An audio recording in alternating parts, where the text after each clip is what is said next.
Discretion is advised. It's a misty Monday morning and the bush is alive with bird calls. We've got the low lowing of Rakurachani button quail, but we're looking for leopards. This is Safari Live. Ready.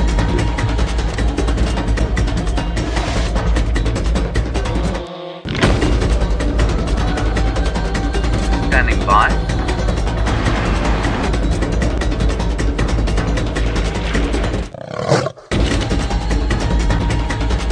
Five, 4, 3, 2, 1. You are live, you are live.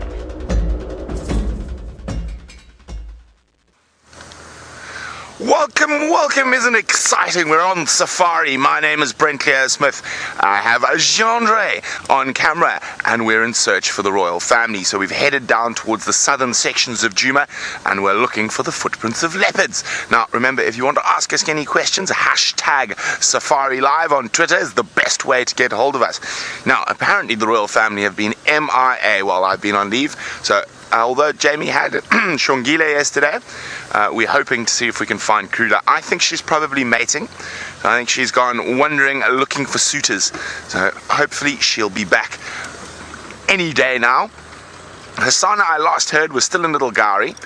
He called himself an impala, apparently, so he's doing okay. I know Shongile is quite hungry, but it is amazing how those little leopards survive. They'll eat grasshoppers, termites, scrubheads, terrapins, tortoises, and the like. They are the ultimate survivor when it comes to the big cats, with the most varied diet from tiny insects to massive hooved beasts. But hopefully we are going to be able to find at least one of them this morning, and we're going to slowly meander our way down towards the Gari main road now, which is right at the south western corner of Djuma, and then we're going to head due east from there, checking very carefully for any footprints. Now of course we're not the only ones out here. We're out in vehicle, but Jamie's out on foot, so let's go say good morning. Good morning and welcome to the sunrise safari, or at least in theory the sun has risen, but we are blanketed by a cover of mist and it is absolutely gorgeous. My name is Jamie and this morning Fergus is on camera with me and we have Rexon acting as our security detail, wandering ahead on foot because of course out here when you're walking you have to make sure that you don't run into any of the big hairies and scaries, or at least run into them by mistake. Sometimes we approach them on foot and try and give them a little bit of space, have a look at them, watch them as we might and just observe their natural behavior without them knowing that we're there. But we don't want to come up upon anything by surprise, so we've got somebody who walks ahead of us, so while I'm chattering away and Ferg is concentrating on holding the camera, we make sure that we're not about to encounter something. So this morning Brent tells me, well actually tells you, and then through you, me, that he's going to be searching for leopard. Well, we've heard a report that there are leopard tracks coming in this direction, so we're going to see if we can't give him a hand with that. I noticed this morning, this is the big open area right outside our camp. It's called Quarantine Clearings. And I noticed this morning that there was not a single animal on it. Now, generally speaking, that means something came through during the night, especially on a cloudy or a misty morning. Because when it's dark, when it's really, really dark, when there's no moonlight at all, the animals in herds, so the wildebeest, the impala, the zebra, they tend to gather in these open areas so that they have more chance of seeing a potential threat. And I don't see any. I saw one zebra. That's not true. I saw one zebra wandering across the open area. It makes me think that perhaps something came wandering through, whether it was a leopard, lions maybe, I don't know. The wild dogs that Brent were tracking, we'll just have to try and figure out. And what I'm doing now, just for now, because the light is so difficult, is searching for tracks coming onto this area. And I think that's what Rexon is doing as well. It's always a wonderful way of seeing what's come to visit us during the night. So we're going to carry on our search and see whether or not we can pick up on something coming onto Djuma. While we do, there is somebody else who would like to say good morning. Let's head over to Byron. Good morning everyone, my name is Byron and on camera with me is VM. And good, well, lovely morning actually. I like this weather. It's such a change. Now, we have decided we are going to head towards that hyena den. I think it's a little bit early, and I don't think this weather helps us much. But we're going to go and have a look and see if there aren't any little hyena around. And then we'll take it from there. I'm probably going to head north, check around to see if the Nkahuma Pride haven't perhaps moved south. As I mentioned, we got an update that they were feeding on a zebra, so that's good news for the Pride. But just north of our boundary, or on Buffelshoek, so hopefully they do move or decide to move around once they're finished. And then who knows what else we find today. As I said, I think, and I've got a feeling, and it's so far kind of right. Jamie's just checked quarantine and she said she can't find any animals out there. I think this weather is going to make it a bit difficult in the morning until a little bit later we might start finding animals popping out. But like I say, the bush could prove me wrong this morning. Let's see. I hope so.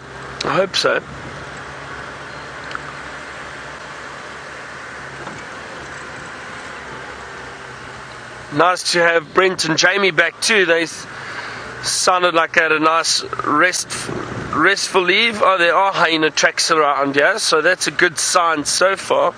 And they are heading in this direction towards the den site. It's a bit difficult to show you a clear track, and especially in this light, I don't think you're really going to see a clear track, unfortunately. If I do see a clear one, I will show it to you. Let's have a look. There might be...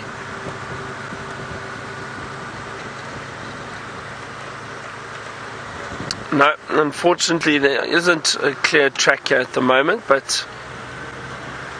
Alright, now let me head towards that den site, go and have a look, and we will let you know if I find anything. Let's head back to Brent and see what his plans are from there.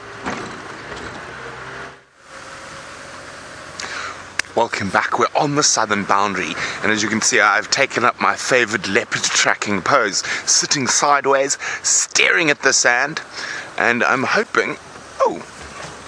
not there. But we are hoping to find tracks of Karula or Shungile or Hosana. Just to change gears, there we go. I'm just listening to the radio. Now I've tried to ask for an update on Hosana from the guys to the south of us. No updates yet. So that means he could have meandered across to the north over the evening. But where is Karula? Now that is the question. So there's a couple of different places she could have disappeared to. The most likely is that she's gone south mating, and that's because the guys to the south of us can't drive there either. She's gone further south, probably into Nyala. Maybe she's gone for a holiday at the beach at the Sand River. But she should be making her way back up at some point. There is always, of course, the other option that she could have gone through to the northeast or northwest, into the Manyuleti, also searching for mates. So it's going to be interesting to see. I'm pretty sure she's fine. She's just going to pop up somewhere. Now, it isn't unusual for female leopards to do this. Now, if you think about it, the cubs are already old enough that they could possibly become completely independent at this age. It's likely that Hosana might hang around with her a bit longer, but you'll find Shungile is probably on her own now, so she's going to have to learn fast. Now, here we go. This is one of their favorite crossing spots. This little section here leading up towards Shabam Road. And we have buffalo tracks and hyena tracks.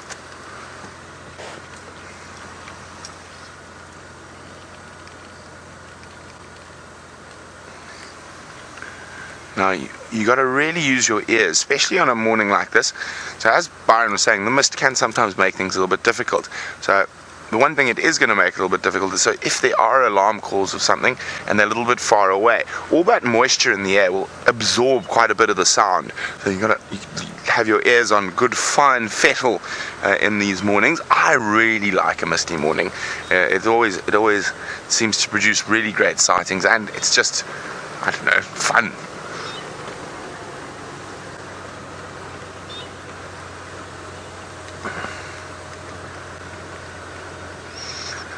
Morning, Buttons is wondering, do the animals act more wary when it's this type of weather?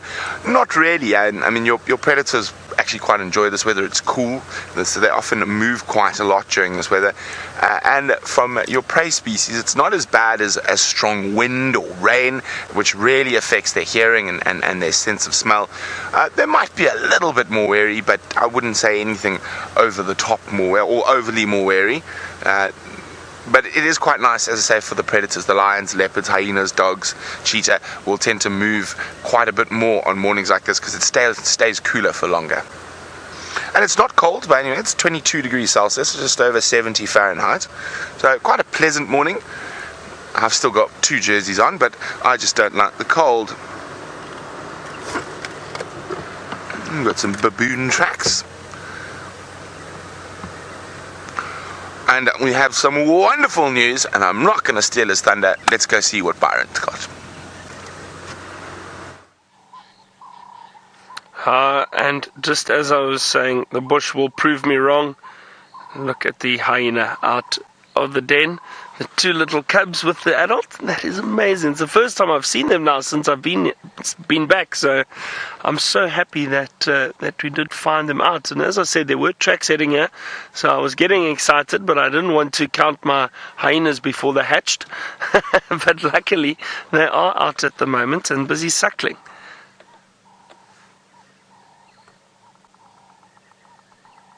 They are fascinating animals, hyena. I mean, they've got a bit of a bad reputation, and I think the Lion King is to blame a little bit, but they are fascinating animals, and they are very caring, especially of the young. However, it's not always easy for hyena. I've seen how aggressive these little cubs can be towards one another, especially if there's one runt of the litter. They do get very aggressive, and they fight for milk from the adult, and that often causes one of them to die. Now, I just see the 2 here, so I'm assuming that it's just the 2 that this female has given birth to. They can give birth between 1 and 3 cubs. It's usually the average, between 1 and 3.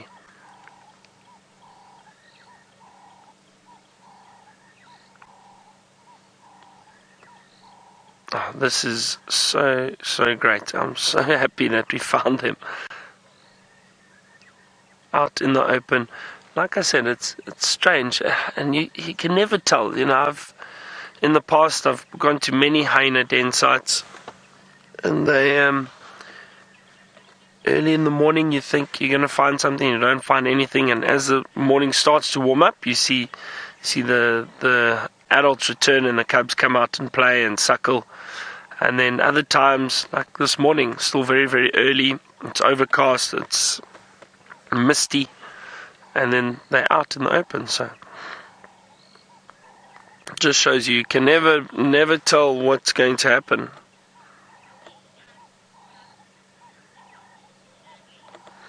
Stanley, so we refer to, there's a big debate that's gone on for a while, whether we refer to the hyena young as cubs or pups.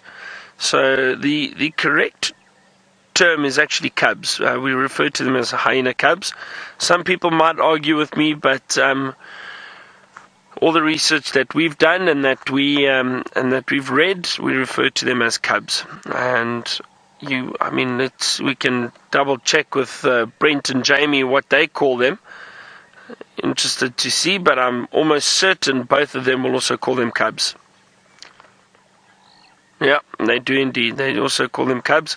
So, as I said, there has been a bit of debate about what we call them, but the correct term is cubs. So hyena cubs.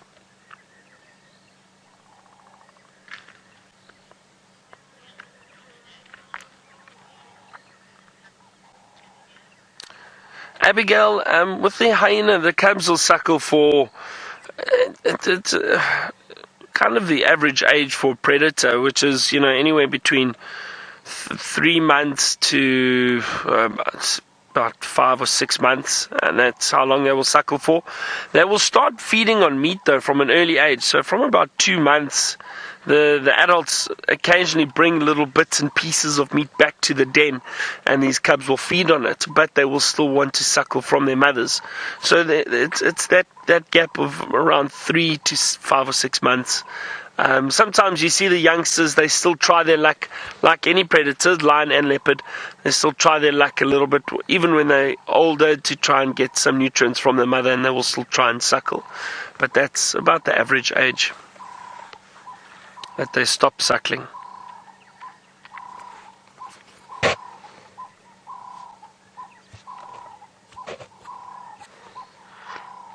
It's very peaceful at the moment, and I'm not sure, I think you can hear some of the sounds around us, but there's a Cape turtle dove calling, the monotonous larks are still calling.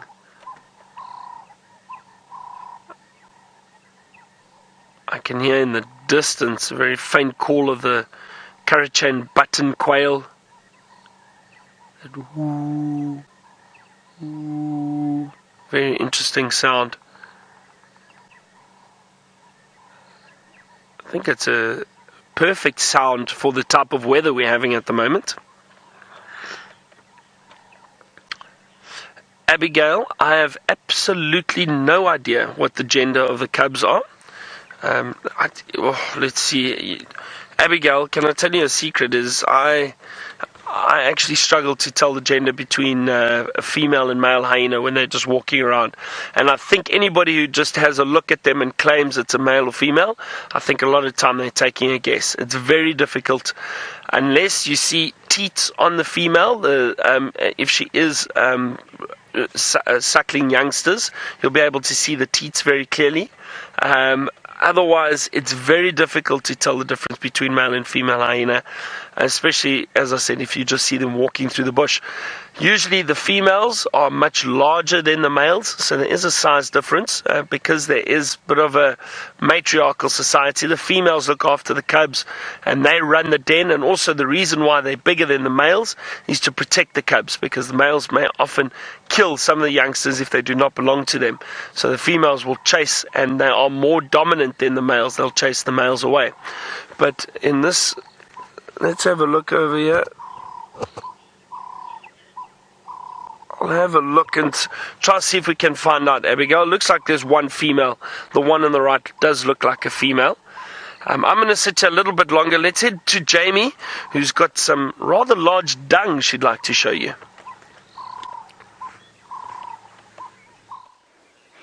Well, just speaking about those hyenas, it seems as though they have spent a lot of time wandering up and down this particular road. However, something else has as well, something much, much larger than a hyena that has deposited a very large pile of dung in the road. And it's an entire herd of elephants that have walked in the direction that we're walking. And we'll see if we can track them and follow them for a little bit, because this is actually very, very fresh dung. We might seem a little bit... Well, just to put it simply, we might seem a little bit poo-obsessed on these live safaris. We talk about scattered dung and feces pretty much all the time, but it's quite an important aspect of what it is we do, and it tells us a lot about the world around us. So this, you can see, is still wet. The dung is still wet, but it's not warm, at least on the outside. So I know that it's not within the last, let's say, the last 15 minutes or so. However, one of the things that we can do to test just how fresh it is to break it open and feel the inside. And there's absolutely no residual heat here, which means that this is actually quite a few hours old. And that makes sense. That ties into what I noticed earlier, and that's the fact that the hyena tracks coming back towards the den are on top of the elephant tracks. So the elephants probably walk down here in the middle of the night. Our guides like to have fun.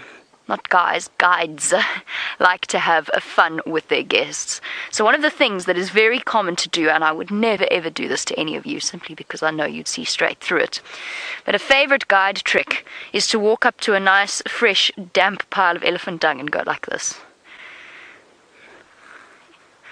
And then go like this.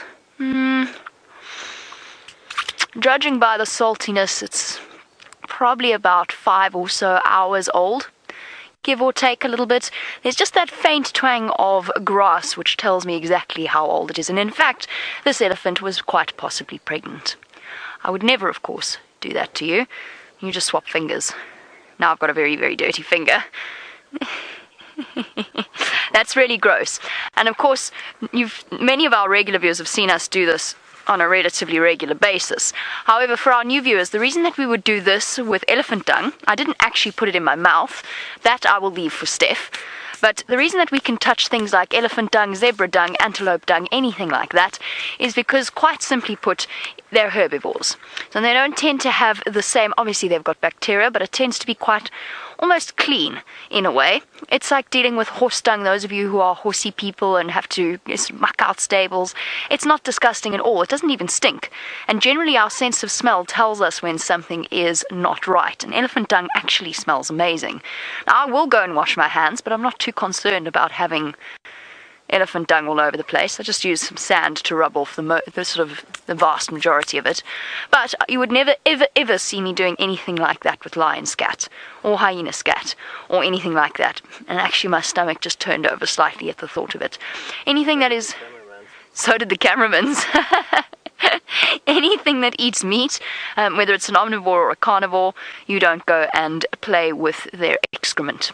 But herbivore dung is perfectly safe, kids. For those of you who may or may not be watching, don't play with any feces or poo or anything like that unless an adult tells you it's okay, which is probably unlikely, but it could happen. But make sure that you check first before you handle any poo, and make sure that you wash your hands straight afterwards. This, of course, is not just poo. There's also a fresh and not really puddle either. There is a damp spot, a very large damp spot of elephant urine, which also tells us that this is quite fresh. Of course, it's been quite a cool morning, so it hasn't had a chance to dry yet, but you can see it very, very clearly. And then walking straight through the middle, because they don't mind, is a hyena. So they've come wandering through here.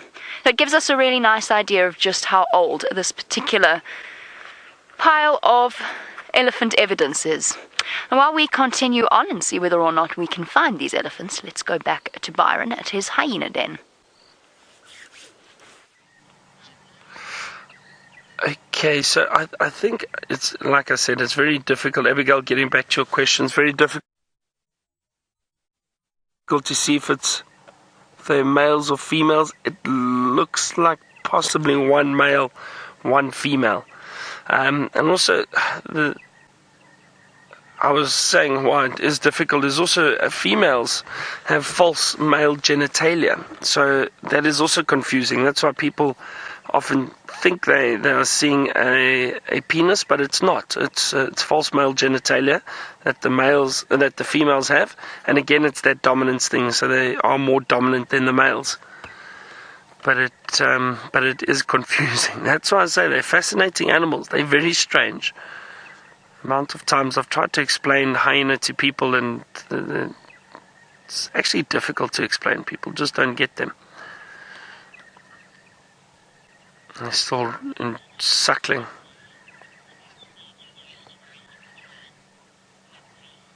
So, Lindsay, what happens is within a clan, within a hyena clan, you'd have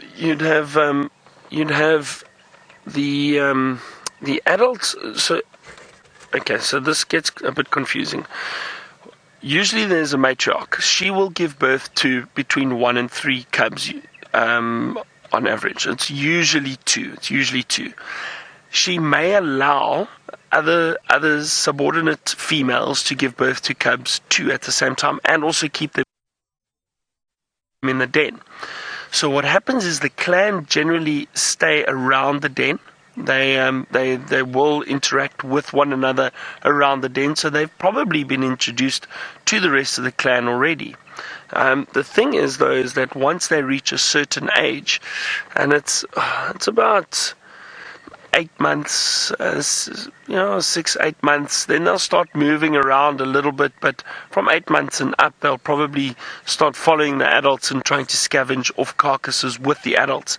But they would have probably been introduced to the rest of the clan already. So the clans come to the den site regularly. So it's not a case of like with lion prides where the females go off and give birth and then wait till the cubs are old enough and then take them to the pride to join the pride. The clan will come to the den site, so it makes it a lot easier for them to introduce the youngsters to the clan. All right.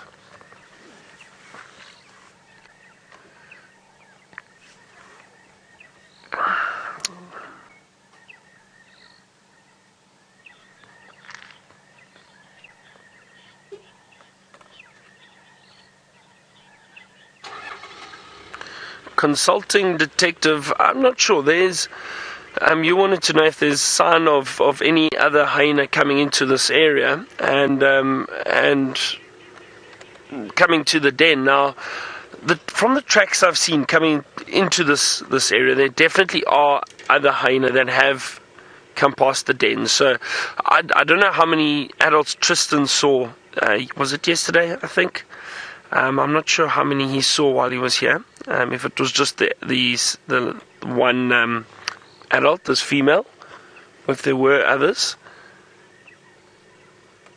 But it does appear as if other adults have come around.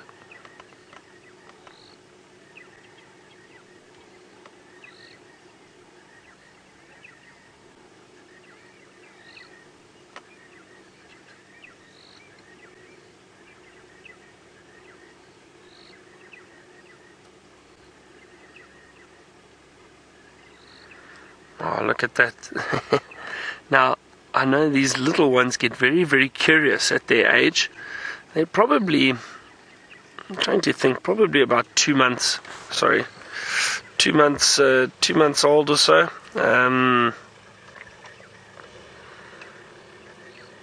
Somewhere around there. Maybe even older, maybe even closer to 3. When they are very young, they're completely black, very, very dark. But you can see these ones, they're starting to get that adult coloration. The spots are becoming a bit more prominent.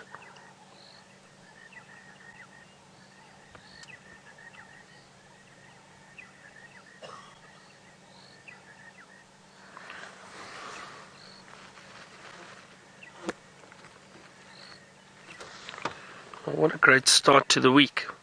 Some young hyena for us. Hopefully get a lot of animals this morning. You see, I mean, I spoke about this before, how the bush can change. Some days, I mean, I've tried this den site about 4 or 5 times since I've been here and I haven't seen hyena once. Now this morning, for some reason, they've decided to grace us or grace me with their presence. They've decided to come out and say hi. Look at that smelling. See that? Very, very curious at this young age.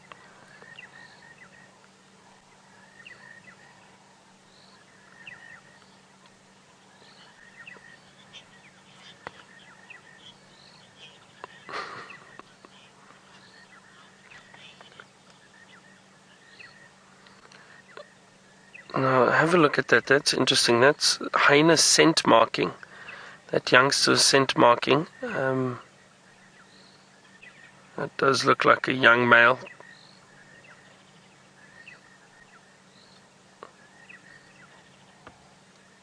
See, the hyena use anal glands to scent mark. Oh dear, and the cubs have disappeared. Keep an eye out for them. They're not going to come this way. There's no space for them to come this way. They might be on that side of the vehicle. Viam, can you see them? Oh no, they're still in the front there. Now, Tweety Tweet, you wanted to know if other adults come into this area, would the cubs come out if this mother wasn't here? So it's highly unlikely that you would get adults just coming to the den site if this female isn't around. It can happen, and depending on whether or not they're part of the clan, these youngsters would most definitely come out and greet them, and those adults would look after them too. They know it's part of the clan, vital part of the clan. See, all this behavior that we are seeing now is is scent marking, which is interesting for these youngsters to move around marking or scent marking around on the grass.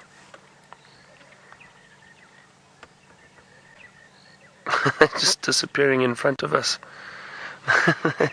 Very strange creatures, but so cute.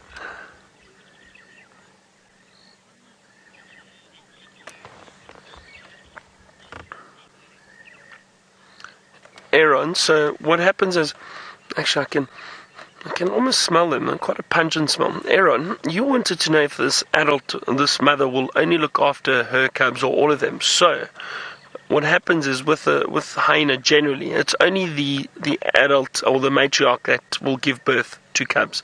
So she doesn't have to worry about any other cubs. She will only look after her own cubs.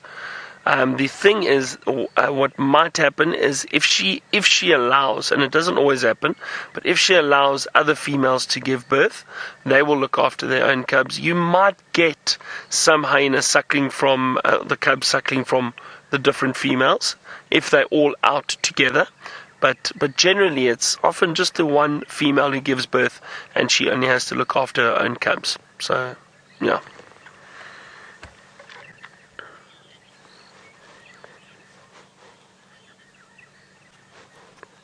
Cosmic Kitten, I've never seen a hyena birth, and one of the main reasons for that is because the hyena, what happens is the adult will go into the den site and she'll give birth to those cubs in the den site, and they are completely helpless when they are born. So that is why she'll give birth in the den, try and clean them, and then allow them to rest in the den site until they are old enough to be able to walk out.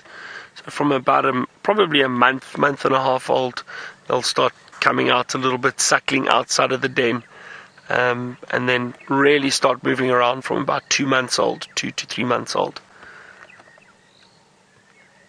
This one's chewing on something. Okay, I'm going to try and stick around here a little bit. There's a lot of activity here. Look, it's so cute. Let's head back to Brent and find out how his leopard tracking is going.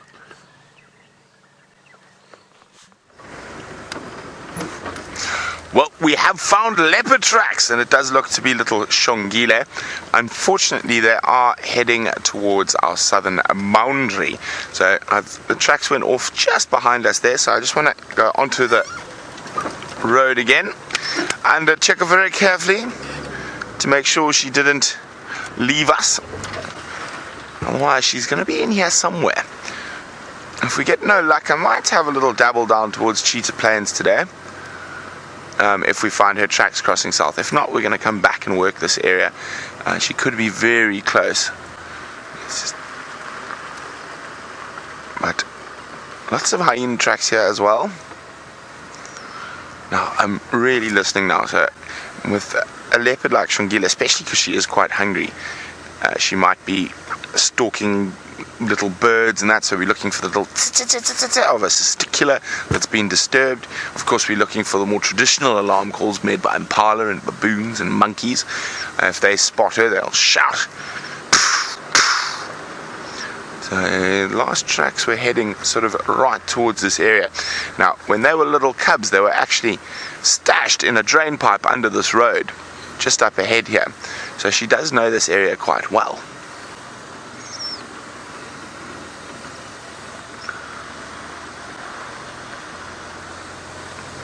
Let's hope we don't find any tracks crossing to the south.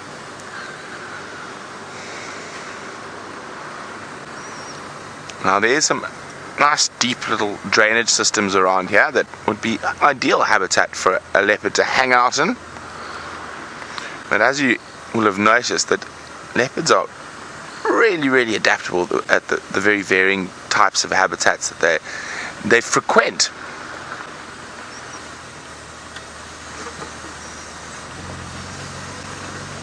So yeah, I'm just looking very carefully and looking up in the trees, down on the ground.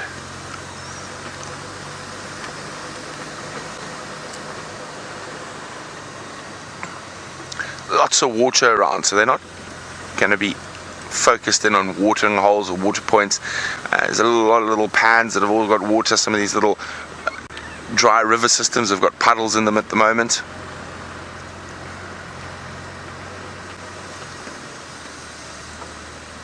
Okay, here's a spot to check for tracks again.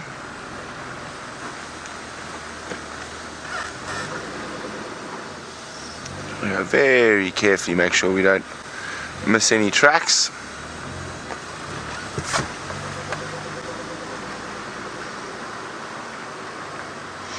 Nothing here. We might have to do another loop down there, which she could have easily gone back on herself while she wanders around trying to find a meal.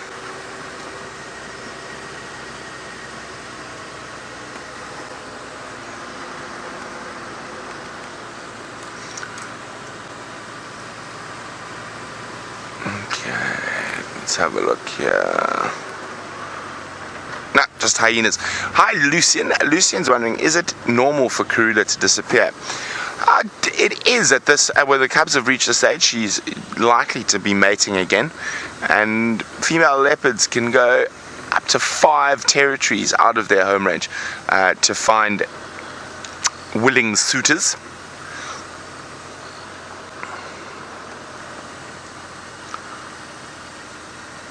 So I'm just going to go very slowly.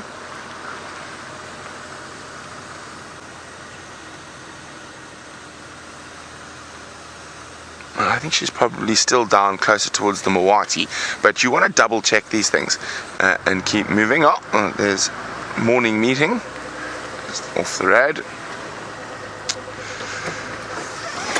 Morning, morning, morning, morning. Good, and yourself? How's everything going? Not too bad, thank Any updates from down east? Nothing. There's a sun glove on Chitwa. Oh, okay. There was a giraffe as well, but he went into Little Gary. And that's it, sir. Okay. Last tracks of Shangila were heading towards Gary Main around that big dead leadwood there, but nothing coming out so far. Nope. You guys have a look around Chirumbi here. You might be lucky and bump into Tumble. Is he around there? He was yesterday morning. Nobody's followed up on him again. Okay, cool. Thanks very much. Cheers, cheers.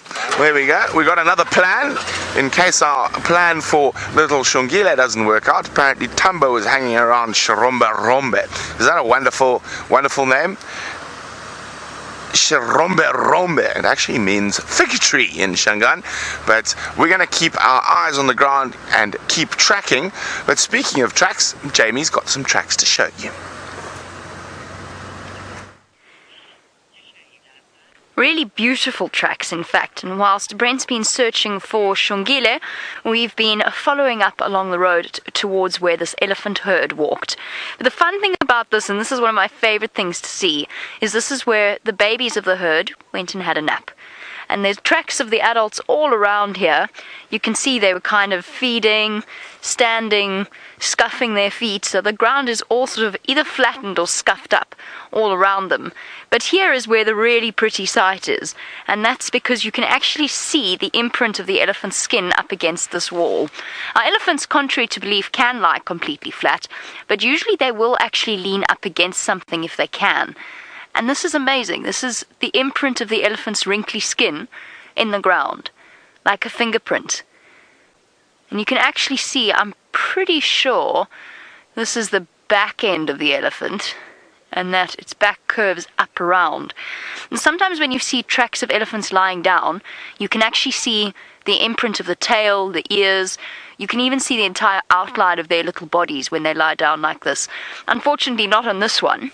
But if you look here, just a little bit further back, I think, I could be wrong, but I think, no, you know what this is? I am wrong. It's a trunk. This is the trunk. You can see it curves, turns the corner here, and there's the tip over here. So this elephant was lying with its trunk tucked up under it. How sweet is that? You can picture the elephant, you can actually imagine it in your mind, what this elephant looked like while it was sleeping. All tucked up and curled up, and of course we've seen the elephants do it so many times, with the whole herd settling around them and just keeping an eye on them, making sure nothing sneaks up on them. But it's still lovely to see the imprint of the tracks. It is very, very sweet, and I'd say at least 2 sleeping here, possibly even 3. I think if that is the trunk, I'm not sure. It's not as clear. It's usually clearer when they lie flat on the ground, not up against a bank. And if you look here, and before I get to this, actually, because Adam sent through a question, you want to know how long do elephants sleep for at a time? It's a fascinating answer to that. Like babies, like children, the little ones need more sleep than the adults. So they'll sleep for an hour at a time, and the adults will just stand patiently around and wait for them. But they've just done a really interesting study into elephant sleep patterns, where they basically monitored, I think it was trunk movement, essentially, and basically setting up like almost a pedometer, but for elephant trunk movement. And they, based off that, they worked out exactly when the elephants were sleeping and when they weren't. And one of the females went for, I think it was 3 or 4 days without having a proper sleep. So they are the animal that requires the least sleep of any of them out here. When they're an adult, they only enter the proper rapid eye movement sleep, so proper deep sleep, roughly every 3 to 4 days or so. How cool is that? And sometimes you see them asleep, and it's actually quite fun to watch. I've said that adult elephants can lie down, despite the idea that they wouldn't be able to get up again. They're fine. They can lie down completely flat. Most of the time what they'll do is they'll find a tree, especially larger males. They'll find a tree, and they'll either put their tusks in a V of a tree, or else they just do this. And you stumble upon them and they're just completely fast asleep, leaning up against a tree like this. It's really fascinating to watch. It was actually quite comfortable. I might just stay here. I've forgotten what it's like to get up early in the morning. What I was going to show you was this incredibly large pile of dung. And Rex, and I actually don't think he was joking, he said he didn't think this elephant was particularly well. He thinks that actually there's a reason that this elephant defecated out as much as it did. A really massive, that's one elephant. They tend not to fall as neatly. I actually noticed this on my way in yesterday, so this elephant is not the same elephant as the ones that we're tracking. This was one elephant that deposited this pile of dung. Give you a perspective of size. It's roughly my size. Not quite. I'm not going to lie in it. There are some limits. But it's roughly the size of... Okay, not quite. Almost the size of me. So it really is a very big pile of dung. And it might well be that Rexon's right, and that elephant wasn't feeling particularly well. And that's why it deposited so much dung in one go. Even if this was a bull elephant, which it must have been, it's still a huge amount of dung for one particular bowel movement. Let's move rapidly on from elephant bowel movements and go and see if we can't find the elephants themselves. They're somewhere along here. Aha.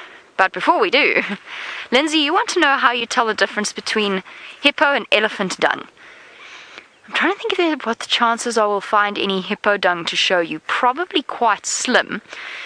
So there's a couple of ways. It gets slightly more tricky in summer because the elephant's diet is mainly grass-based. However, elephants, of course, being mixed feeders, you will find... Here we go again. I just got my hands clean. I just cleaned out my fingernail. You'll find leaves.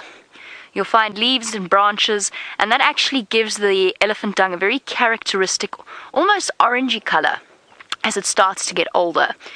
And you'll usually find it in nice, neat piles like this. Hippo dung is a much, much darker color. It will only consist of grass, and it smells fishy almost, and it's almost black in color. It's much darker, which is interesting. It's much darker than that of, say, a white rhino. White rhinos, of course, are also bulk grazers, but they are hindgut fermenters rather than foregut fermenters, which is what a hippo is. In other words, the main part of the digestion happens early on for a hippopotamus and a bit later on for a white rhinoceros. So the hip makes that hippo dung very dark, almost inky black in color.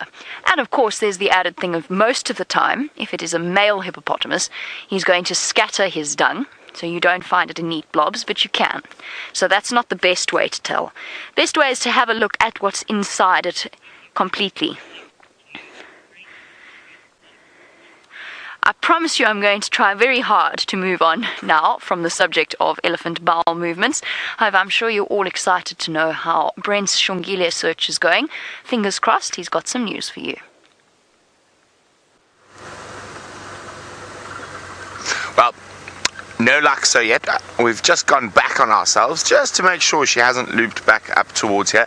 Good news, no sign of any tracks leaving Djuma just yet. So what we're going to do now is, if we don't get any luck down on Leadwood, we're going to go down into the Mwati riverbed and head upstream. So she could have, instead of going south, she might have gone west.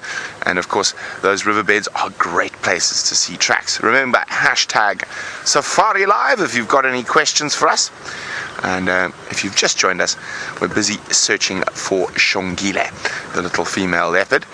She was last seen in between Mumba and Leadwood Road yesterday. We've had tracks of her heading south. We've lost the tracks probably about 200 meters from here. So what I am doing is hoping that she hasn't continued south. I'm hoping that she's looped around, she's gone back down towards Twin Dams, and maybe around the Mwati riverbed somewhere. The grass is very long at the moment. Hello, Abigail. Abigail's wondering, when will a little Shongile start mating? Still quite a while yet, probably between 2.5, 3 years old. Only once she's established territory will she generally start mating. Now, it's going to be very interesting to see if Karula sort of sequests this section of her territory off Shongile, and whether she will now move a little bit into that vacuum left by Shaluva, the female leopard who was killed by Tingana earlier this year. Was it last year? It could have been last year, sure. No, I think it was this year. So there we go. She was walking down here.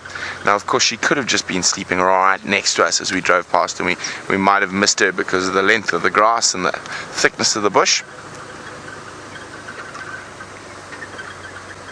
Now we're hoping she isn't too far off.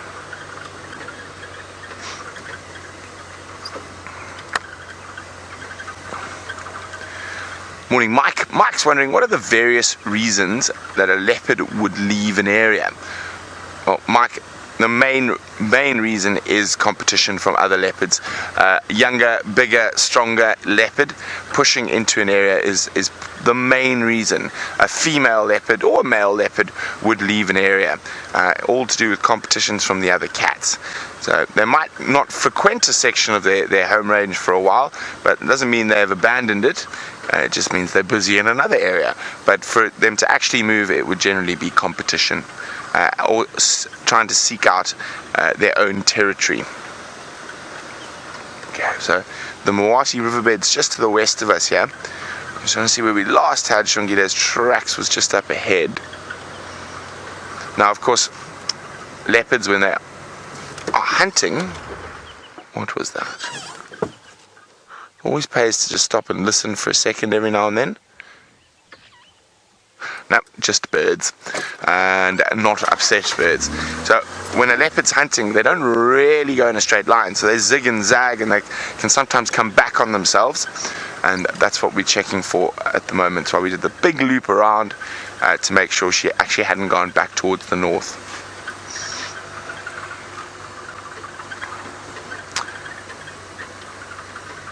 Come on, Shongi, be sitting on that nice big termite mound for us. Now I'm going very slowly at the moment. Now I'm trying to use my ears and using my eyes. I think this is where we turned around last time, so yes. Our tracks were here.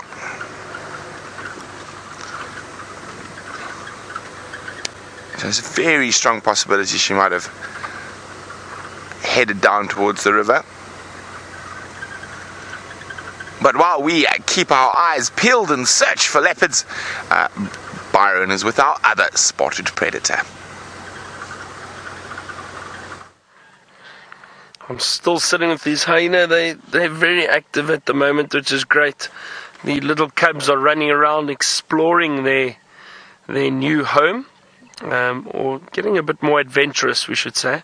Running around, checking the long grass around the den. They've just moved off behind me through the long grass at the back there. But we'll wait, they're moving around a lot. It's always great to see these youngsters, see how inquisitive they are. They're constantly learning, trying to pick up on... Oh, there they come, straight through there.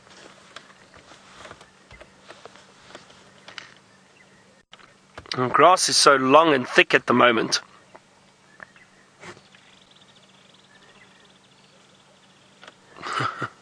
That was so cute. Oh, what? As they run around, they've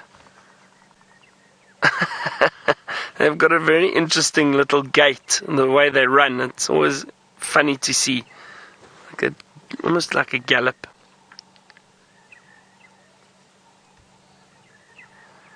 But again, they'd only do this when the female is around. They wouldn't do it if she wasn't here. They feel safe, they feel secure, and that's why they are doing or behaving like this at the moment. And that's great for us, and it's a privilege for us because it just shows you how relaxed they are. The adults relaxed with us. We don't disturb them. We do try and, we always try to keep our distance, and if they decide to approach us, that's okay. But we always remain respectful of these animals. And that allows us views like this. Wow, that's a nice big female.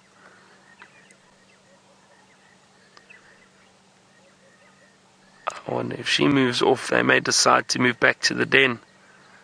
Let's see what happens.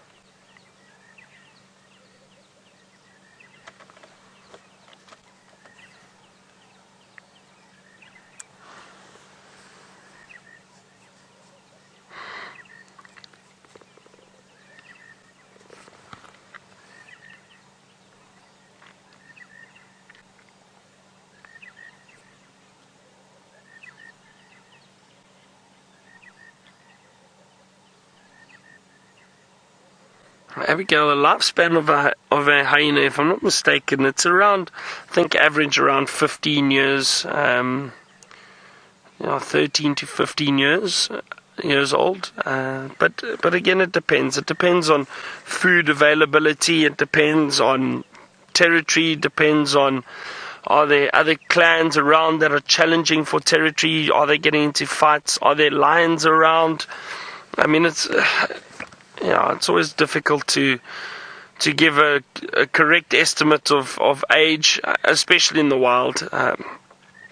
Some people will study them in zoos and they'll give a rough estimate in a zoo, but that's not very accurate, I don't think. Animals always live longer in zoos, generally, because they get fed, they don't have to exert themselves too much, and they don't have competition there. So generally they would live a bit longer there, but it's not an accurate estimate, I would say. So I think out here it's, like I say, between 13, 15 years old. Maybe a bit more, maybe.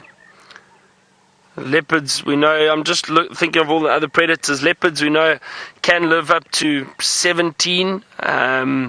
Lions, maybe 15 or 16, 15. And so hyena around there too. Females will probably live a bit longer than males because they don't have as much competition. Males do fight a lot, and let's just see, these youngsters might head straight back to the den. Let's have a look, because the adult has moved off, and I think they would have realized that. Let's see what they do.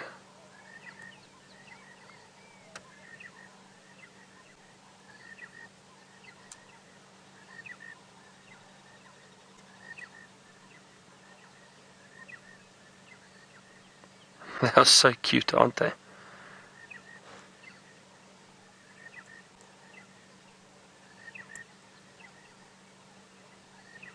There's still this fine mist around at the moment. Very, very misty morning.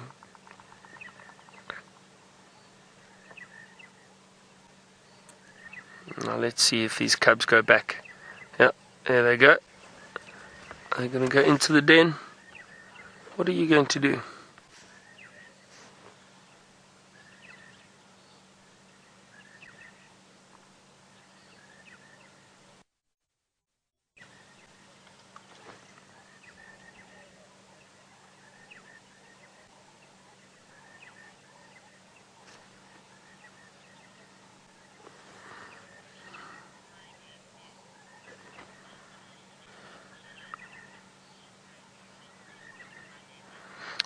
My name is, you wanted to know if the hyena leaves the cubs behind? Well, as we can see, she's done exactly that.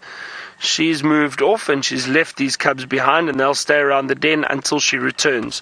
They'll probably head back into the den very soon, and also because that adult has moved off, I'm not going to stick around anymore. I don't want to draw any attention to these young cubs from other predators perhaps, so I'm going to leave them now, and we'll see where that adult has moved off. She's probably disappeared through the bush already, but we need to be sensitive, and they are still very, very young, so I'm going to leave them, and there they are in the den already. They've just moved in there. Look at that.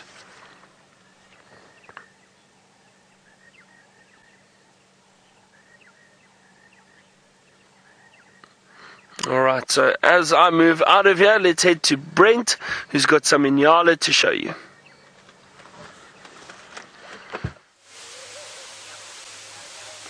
Well, we've got a bit of a sparring match going on between two Nyala bulls here. Not too serious. And there's a couple of young males around. Oh, eye to eye.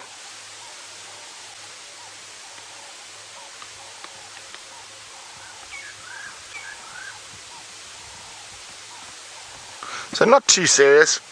Practice sparring. Now, Nyala don't often lock horns seriously. They tend to prefer to have the walk-off to see who's prettier, looks more impressive. But if they do actually lock horns, these guys are quite young, so they're not too serious about it.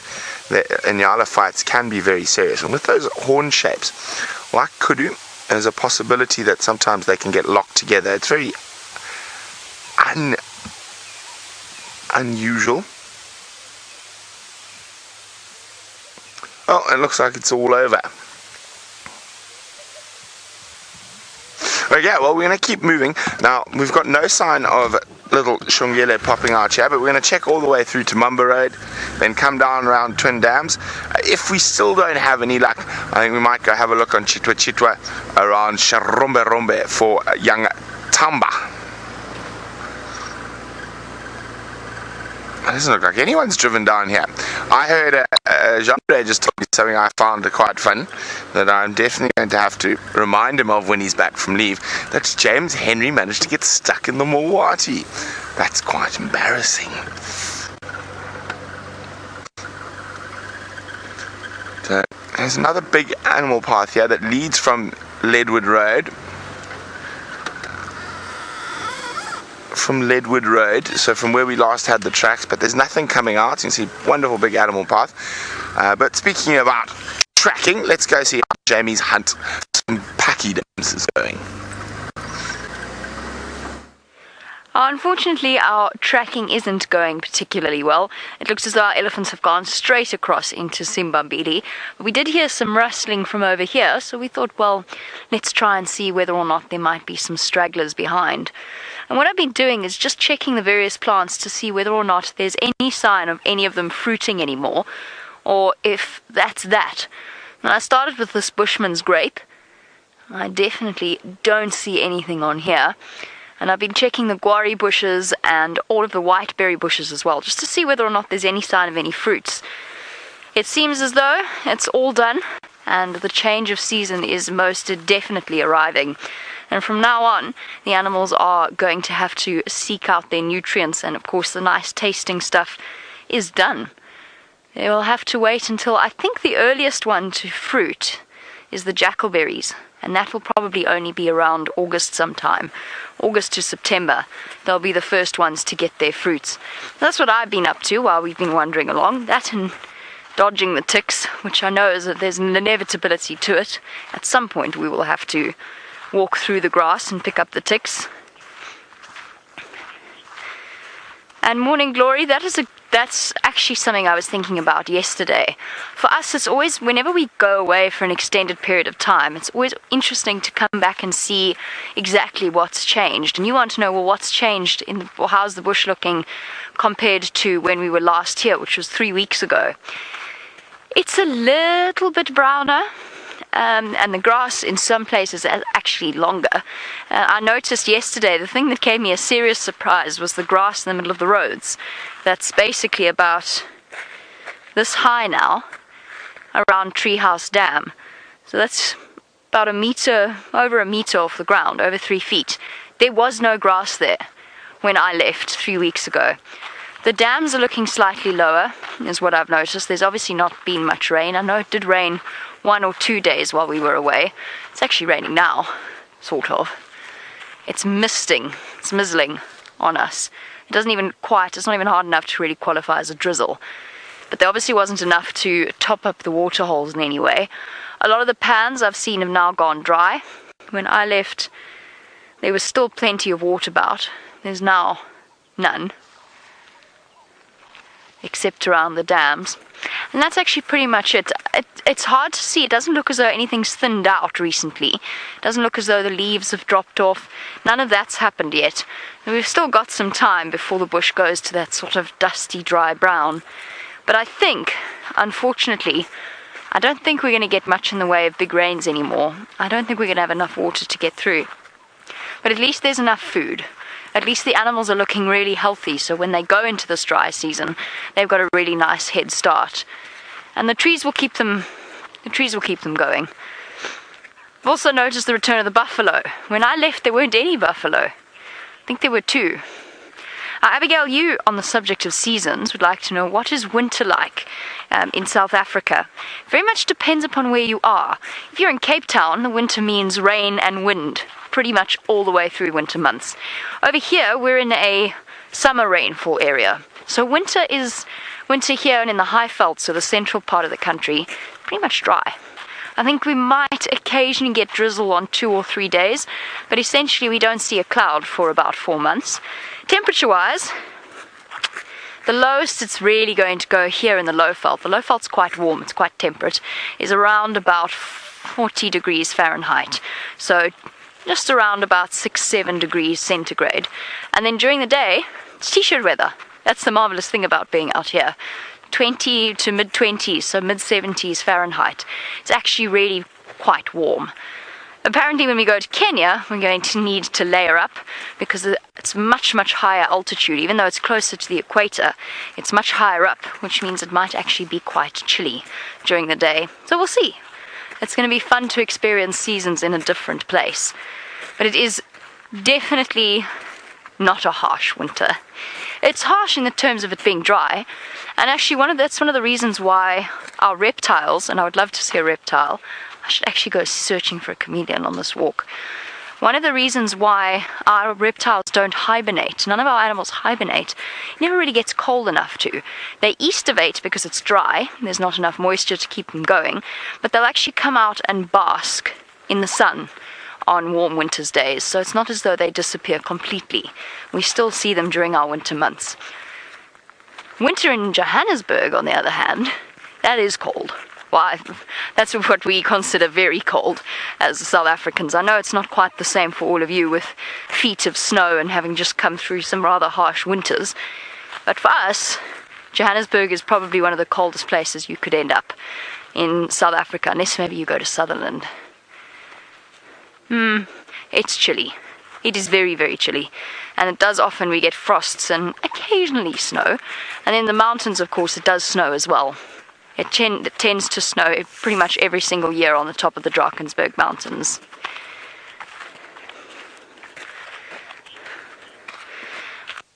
Now, Lindsay Lou, sorry, I was looking for something to occupy my teeth and chew on the end of a piece of grass. Lindsay Lou, you want to know what is going to be the animal that is the most susceptible to shock? Cold shock. One of the ones that's very... Cold shock, am I getting that right, Bex? Or are you saying something else and I'm getting it wrong? Cold shock, okay. There we go, cold shock. There we go, you want to know about cold shock. Funnily enough, the one that's actually really susceptible we don't see in this particular area, we do see in the Greater Kruger, and that's an eland. Eland get pneumonia very easily due to change of seasons. The other thing that's quite fragile is warthogs. Baby warthogs. If you have a cold snap very early in your summer, you find that a lot of baby warthogs actually don't make it through that. I don't know why it is, or what it is about their metabolism, that they just are particularly susceptible. What else those are the sort of the ones I think of that come to mind immediately. Any young animal, any baby animal will probably be the most susceptible. Reptiles, birds maybe. Birds is a possibility. Perhaps if they are not quite ready for the sudden snap of cold. But it generally doesn't happen so much. I remember the reason I know about eland is because when I worked in the Kalahari, which gets very, very cold, really cold in winter, we found a lot of dead eland during that time, just from cold snaps. Now, Bobby, you want to know, other than birds, what other animals migrate? Butterflies? Butterflies are the big one.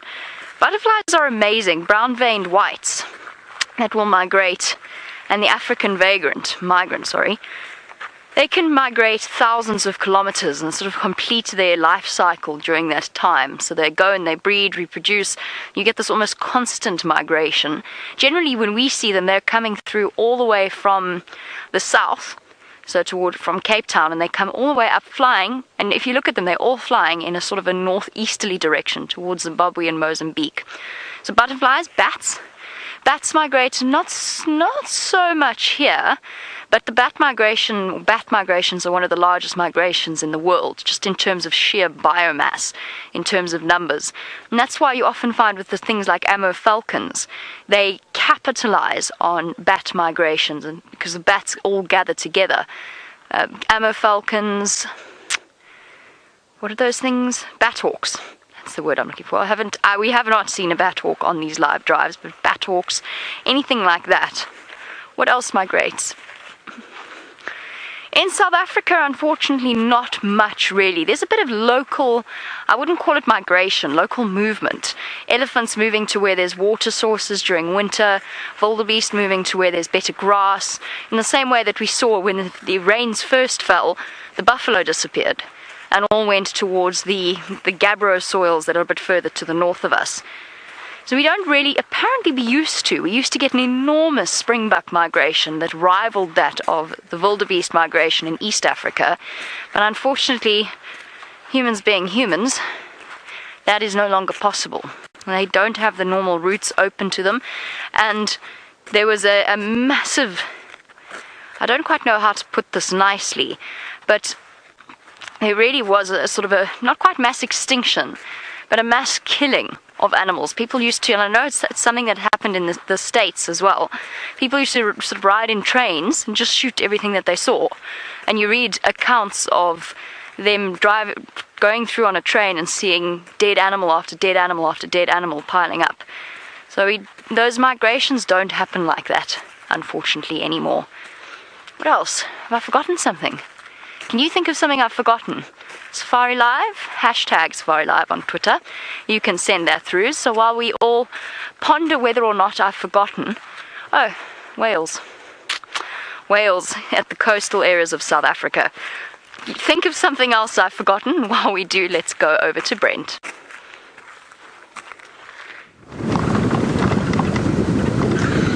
Oh, well, it looks like little Shongile's gone to the south.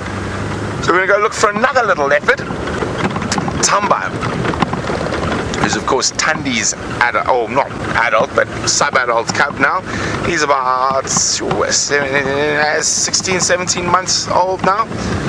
And he was last seen around Shirombe, so we're going to go check there. Now, of course, we're moving into the dry seasons, and the dry season is actually a great time to be a predator. It's much easier for them to find animals, to catch animals.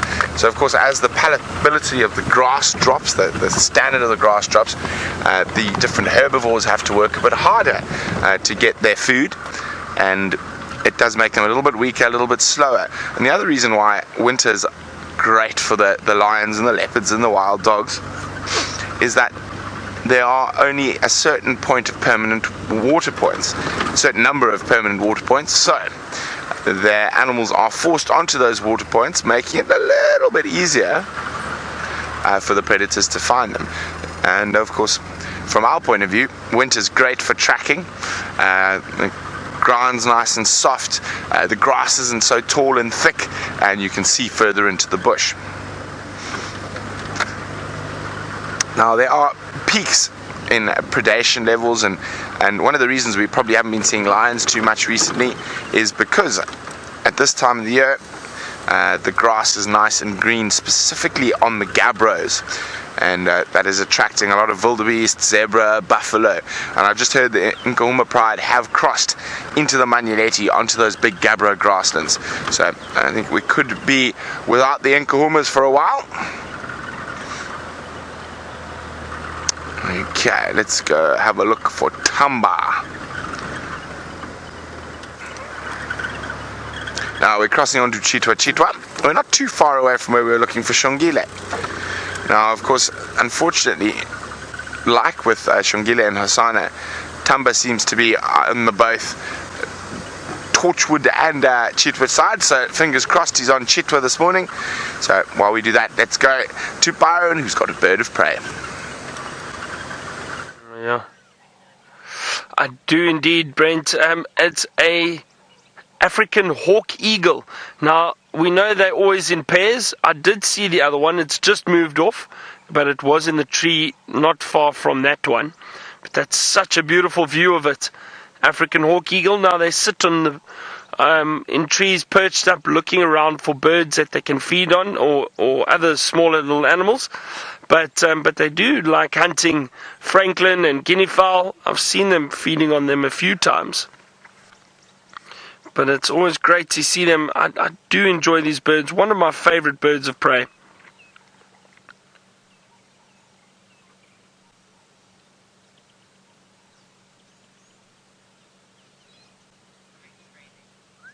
Really, really beautiful.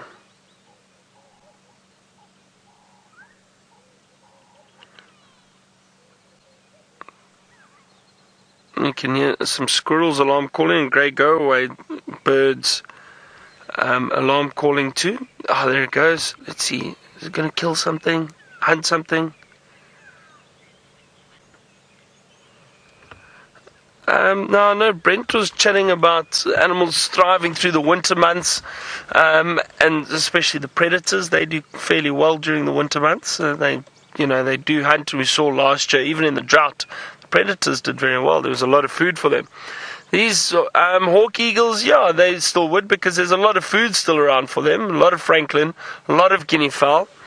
And I just wanted to read something. They mainly feed on birds. I'm just double checking the app here, and exactly as I was saying, they put francolin and guinea fowl especially.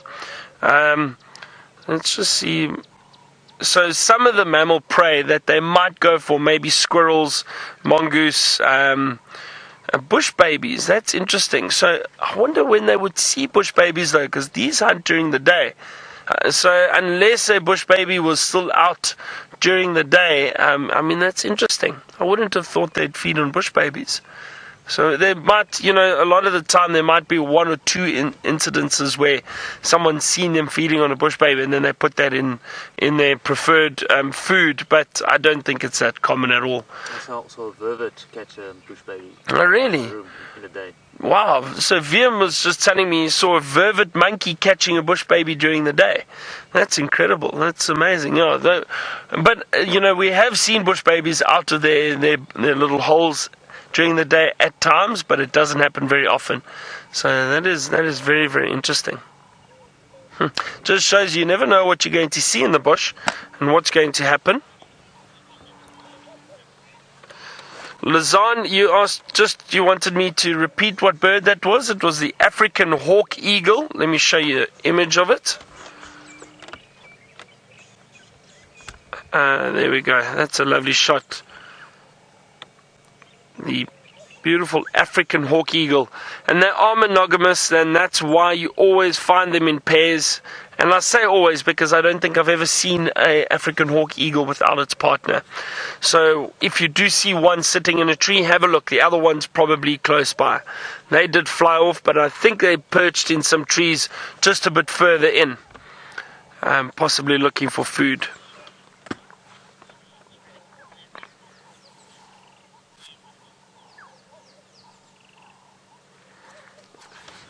Now, David, I'm just trying to work out your question. You asked how would this eagle interact with the American bald eagle? Well, Well, they wouldn't, because this one's found in Africa and the bald eagle's found in the United States. But like all eagles, they probably don't interact much at all. If anything, the larger eagles would chase away smaller eagles, especially if they've got prey. I've seen other eagles mobbing eagles to get their food, so that's probably the only interaction you would see. But yeah, who knows? I mean, they're not found in the same areas at all. Just trying to see. They look like a nest at the top of that tree.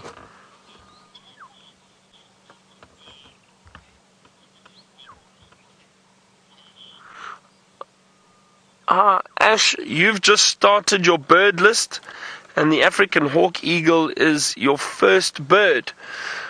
All right, well, that just means we're going to have to try and get your list up a little bit. Let's see if we can get over 15 quickly this morning.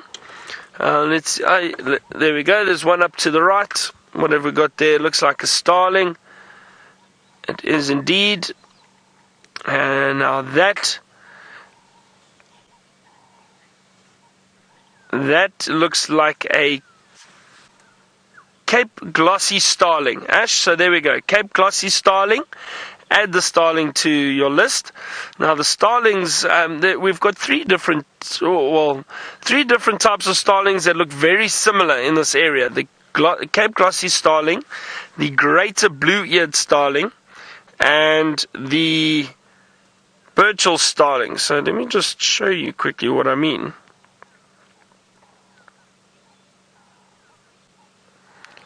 So that's the... Let me show you images quickly. So that's another one. That's number 2 for you, Ash. There is the Cape Glossy starling. You could see that yellow eye very clearly on the bird. This has got a beautiful iridescent sheen when the light hits it, but they all do. Okay, so that's a Cape Glossy. Now, let me just quickly show you the other ones quickly. Then the greater blue-eared starling looks very similar. Do you see that? Very, very similar. Also yellow eye. You do have to be careful. There's a bit more black to the back of the head, but the call is a dead giveaway. They've got different calls, so that helps a lot. And the other one is, but you see they look very, very similar. The other one is the Burchell starling. That's easy to tell apart because it's much larger, and it also doesn't have the yellow eye. It's got a black eye, but it is much larger, so it's easy to tell apart from the other two. But that was a Cape Glossy starling. Alright, so let's see if we can find some more birds for you, Ash. That's exciting. I love it when people get interested in birding.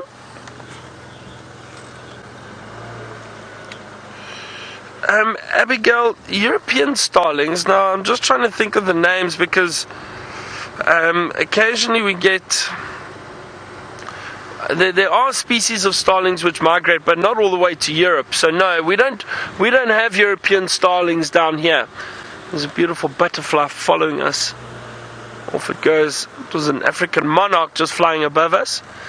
Difficult to catch the butterflies on camera though. So no, we don't have European starlings. But I'm just trying to think now, Abigail. This what does the European starling look like? I'm not sure because I think we've got something that looks very similar.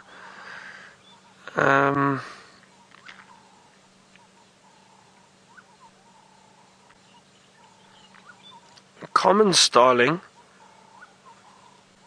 No, that's a common starling. Does that look anything like a European starling?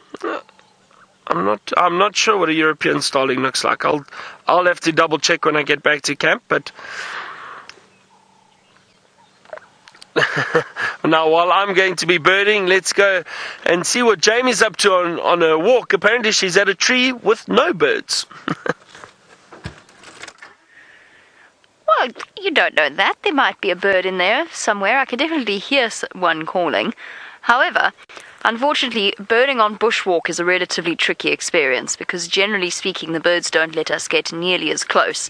I know that Byron is looking at European starlings. I can hear Burchell starlings somewhere in here. in this general vicinity, but unfortunately I think if we go and try and look for them, they're just going to flutter away. Just like our elephants fluttered away earlier. Luckily for us, it seems as though we found more fresh tracks of a different herd of elephants going in this direction, so we might actually ultimately find them. But while we've been walking, I've been actually looking at the way in which the elephants have shaped this landscape. I mean, you started with that dead knobthorn. That was probably a natural death. It might have been ring-barked by elephants, but this particular area, you can see the results of elephants feeding over years and years, and of course they can totally shape a landscape. They can change a landscape depending upon the time of the year. And it was interesting to watch during the drought because obviously they became more reliant upon the trees. There was nothing else to eat, and the amount of destruction in terms of the tree life was absolutely astronomical. Everywhere you went, there were just fallen trees absolutely everywhere. And then you've got examples like this acacia, where you can really see the resilience of these particular trees. Ow! Leave me a resilience of trees. Thorn tree stuck to my leg. Where it's been pretty... It's them loading at the gate. I keep hearing what I think is kudu alarm calls from behind me, and they're obviously loading something at the entrance gate to the reserve. And it sounds exactly like a kudu barking. You can see that this tree's been mangled. It's been broken in half by the elephants of this reserve, and it's still perfectly fine. It's alive, and it's actually growing outwards rather than upwards, and you even get a change, the elephants changing the shape of the trees themselves. And that's what's so fascinating. It's also, just judging by the evidence left behind, it's obviously a favoured perch of one of the birds out here, and it's not here at the moment because it probably flew away, but I think this is actually a spot that a bird sits on regularly. The reason I know that is because it's left behind so much in the way of evidence. Be interesting. My money's on the magpie shrikes. There's so many magpie shrikes that like this area. And if you look down at the termite mound below, this bird's used this spot regularly, just judging by all of the bird poo, essentially, that's splattered absolutely everywhere. And this acacia is just sort of one example, one story that you can see all the way through here. So just apart from the fallen dead trees, which are they're absolutely everywhere, you've got the mangled buffalo thorns, this poor buffalo thorn that's just been bent over double. There's another acacia just over there that's also been thoroughly trashed. And so it goes, and the landscape changes. And one of the things that we were interested to see after the drought was whether or not areas actually became more open, just in terms of the amount of destruction that the elephants had caused during the drought itself. It's not a bad thing. What I'm saying is, I don't want it to be taken the wrong way. Elephants are destructive, but in a way it's evolved alongside this entire landscape, so it's part of the whole ecosystem. And creating those open areas is a way of keeping the bush encroachment under control. So it's not a bad thing at all. And actually for the animals during the drought, it would have been hugely beneficial, because elephants, of course, can push over trees with leaves that those animals might not have been able to reach. And that's particularly relevant in the hottest time, not the hottest time of our year, but it is the driest. It's around about October, where the weather is very, very warm. Summer's basically arrived, but there's still been no rain. And during that time, the knobthorns have their first leaves. And that is a really valuable food source. But of course, giraffe, elephant, they're the only ones who can really reach the nice green ones at the top. And that's where elephants pushing over knobthorns really does benefit the other browsing antelope of this area. Okay, they're there.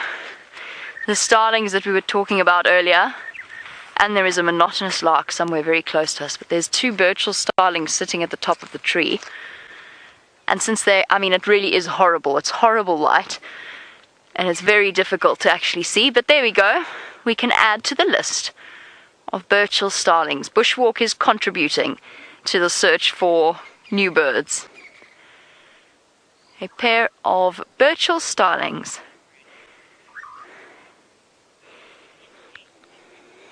Now this is probably one of the birds that we see most often. Cameron, you want to know what is the most common bird that we get here? Probably yellow-billed hornbills, I guess. That's probably the bird that we see the most of, yellow-billed and red-billed hornbills. Franklins, we see lots and lots of franklins. Natal spurfowl, crested franklins, those are the ones that we see most commonly. What else? Grey go-away birds are quite common to see. Lilac-breasted rollers, quite common to see. The sand suddenly got very thick. I think perhaps I should walk forward and not try to do anything inventive. There we go. Really fresh elephant tracks here as well. This is good. This is good news. Means we might see some elephants after all. I'm in the mood to see some elephants. Right, I'm going to continue on the search. Never mind, I'm not. I'm not. I was going to send you over to Brent, but I'm not going to anymore. In fact, we're going to carry on and continue our search for the elephants of this area. I thought he might have had some for you, but it seems as though not quite today. Starlings are very common. Blue-eared, Cape glossy, birchals, those are all very, very common birds. And then, of course, obviously we get the migrant species. The Wahlbergs are probably the most common eagle species that we see during the summer months, but they obviously migrate during the northern months. Northern months? To the north during our winter months would be a sentence that makes more sense.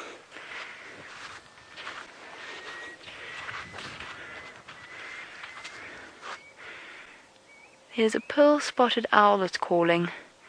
Sounds a little bit too far for us to find it for you. That is one bird we might be able to put on bushwalk camera. Right, we're going to focus instead on our elephants. Let's go across to Byron and see what his plans are for the morning.